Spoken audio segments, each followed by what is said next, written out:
আপু আপনি তো চায়না গেছিলেন, চায়নার কোনো কাজ শিখে আসেন নাই? না ভাইয়া, গেছি 3-4 দিনের জন্য, কি কাজ শিখে আসবো? আপনি বাংলাদেশে যে এইসব মানে জুস বানান, আর কোনো স্পেশাল কোনো জুস বানাতে পারেন? ঠিক আছে। ওই চায়নাতে ফ্রেশ জুস পাওয়া যায় ভাইয়া, 10 RMB দিয়ে 15 RMB দিয়ে ফ্রেশ একেবারে জুস পাওয়া যায়, আইস, সুগার, ওয়াটার সবকিছু ছাড়া। তো বাংলাদেশে যদি ফ্রুটসের দাম যদি কম হইতো, সেক্ষেত্রে আমিও বাংলাদেশে এটা রাখতাম। সেটাই বলতেছিলাম, চায়নার যদি কোনো কিছু জুস যদি আমরা আমাদেরকে খাওয়াই দিতে ভালো, তো আমাদের চায়না দাও লাগবে না। হ্যাঁ, কিন্তু ভাই আপনি তো এফোর্ড করতে পারবেন না, বাংলাদেশে ফ্রুটসের তো অনেক দাম। আমার এক ভাই আছে পাশে, মাসে ইনকাম 20 লাখ টাকা। তাই আপনার না ভাইয়া, চায়নাতে আনারসের জুস আছে, তারপর আনারস কেটে বিক্রি করে, দামের জন্য না ভাইয়া, আমি আনারস একটু কম খাই তো। আপু তাহলে আপনার এখানে আনারসের জুস কয় টাকা? এই তো 4-5টা ভাইয়া, আমাদের এখানে 4-5টা আইটেমের জুস পাওয়া যায়। কাঁচা আম, মালটা, আনারস, তরমুজ, মিন্ট লেমনেড।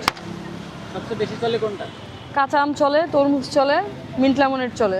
আপু আগে থেকে দেখলাম যে আপনার হাত বেশি চালু হয়ে গেছে, আপনি কি চায়না কোনো রিয়াক্সেল দিয়ে আসছেন? না ভাইয়া, আমি কোনো চায়নার রিহার্সাল দিয়ে আসিনি। চায়নায় গিয়ে না ভাই, এরকম কোনো সুযোগ নাই, তবে অনেক মজার মজার ঘটনা ঘটছে চাইনিজদের সাথে। একটা মজার ঘটনা বলেন। এই মুহূর্তে সময় নেই ভাইয়া, একদিন সময় করে আসেন, সবাইকে গল্প শোনাবো চায়নার। নিয়ে আসতে হবে। না ভাইয়া, পাসপোর্ট লাগবে না। তো আপনি কবে আবার চায়না যাচ্ছেন? প্রয়োজন হলে ব্যবসার কাজে যদি লাগে যাওয়া, অবশ্যই যাব। তো অন্য কোনো দেশে?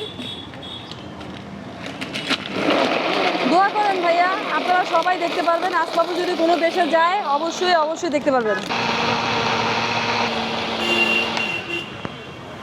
কি বলেন, ফ্রেশ ফ্রেশ কাঁচা আম।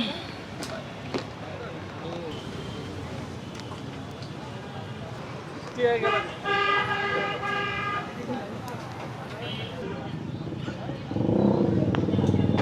এইটা আনারসের কত করে? বেশি না, 80 করে। দেওয়া যাবে নাকি? আছে নাকি বানাইতে হবে আবার? বানাইতে হবে আবার।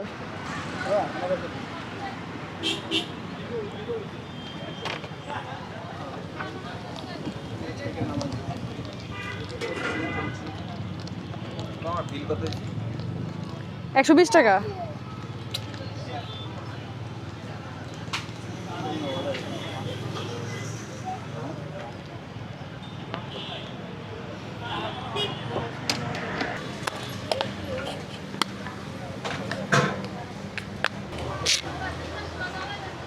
তাহলে বেড করে দাও।